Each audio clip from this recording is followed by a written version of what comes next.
অবুঝ বয়সের গুনাহ কি ক্ষমাযোগ্য? 15 থেকে 16 বছর বয়স তখন আমি ইসলাম সম্পর্কে তেমন জানতাম না, অনেক গুনাহ করেছি, আল্লাহ কি সেগুলো মাফ করবেন? খুবই সুন্দর এবং চমৎকার একটি প্রশ্ন।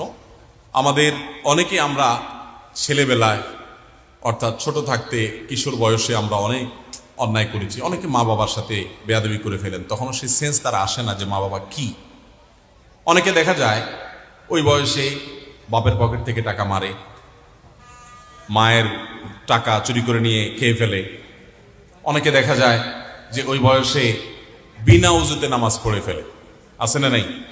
বাংলাদেশের প্রথম সারির একজন ব্যবসায়ীর সন্তান আমাকে গত 2 দিন আগে এক সাক্ষাতে, এক মিটিংয়ে উনি বলছিলেন যে ভাই, আমার আব্বা জান নামাজের ব্যাপারে এই পরিমাণ কড়াকড়ি করতেন যে আমাদের ভাইদেরকে এত জবরদস্তি করতেন নামাজ জন্য, এত প্রেসার দিতেন যে কোনো কোনো ভাই বিনা উজুতে নামাজ পড়তো শুধু বাপের মায়ের ভয়ে।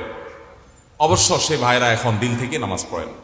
যাই হোক, তো ছোটবেলায় আমরা অনেক এরকম অনেক উল্টাপাল্টা করি, বিনা উজুতে নামাজ পড়া, বিনা উজুতে কোরআন শরীফ পড়া, মায়ের ভয়ে, বাপের ভয়ে, উস্তাজের ভয়ে, এরকম অনেক উল্টাপাল্টা আমার দ্বারা হয়েছে। যদি এটা প্রাপ্তবয়স্ক হওয়ার আগে হয়, প্রাপ্তবয়স্ক হওয়ার, বালেগ হওয়ার আগে হয়, ছেলেরা স্বপ্নদোষ শুরু হলে বালেগ হয়, মেয়েরা মাসিক শুরু হলে বালেগ হয়।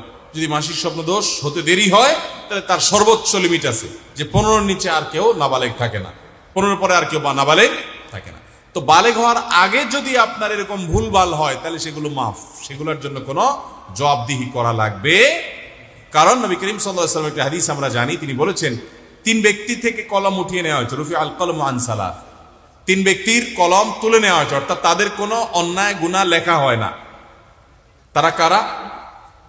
তাদের মধ্যে এক ব্যক্তি হলেন বাচ্চা, সবি, হাত্তা ইয়াহতালিমা, যতক্ষণ পর্যন্ত সে বালেগ না হয়। বালেগ হওয়ার আগ পর্যন্ত সে উল্টাপাল্টা করলে সেগুলো লেখা হয় না, বাচ্চার কোনো হিসাবের খাতা আল্লাহ তাআলা খোলেন না।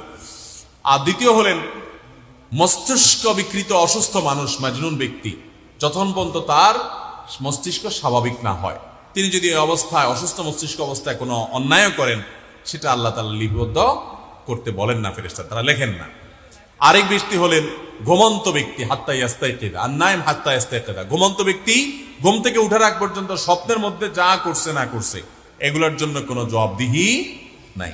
স্বপ্নে একজনকে খুন করে ফেলছে, কোনো গুনাহ হবে? স্বপ্নে একজনের টাকা চুরি করে ফেলছে, কোনো গুনাহ হবে? কোনো গুনাহ হবে না। তাহলে ভাইরা, বালেগ হওয়ার আগ পর্যন্ত যদি এরকম উল্টাপাল্টা অন্যায় কিছু করে থাকেন ওটা এমনিই মাফ, কিন্তু 15-16 তারপরে করেছেন মানে বালেগ হয়ে গেছেন, এরপরের গুলো কি করতে হবে? হিসাব দিতে হবে। অতএব একজন প্রাপ্তবয়স্ক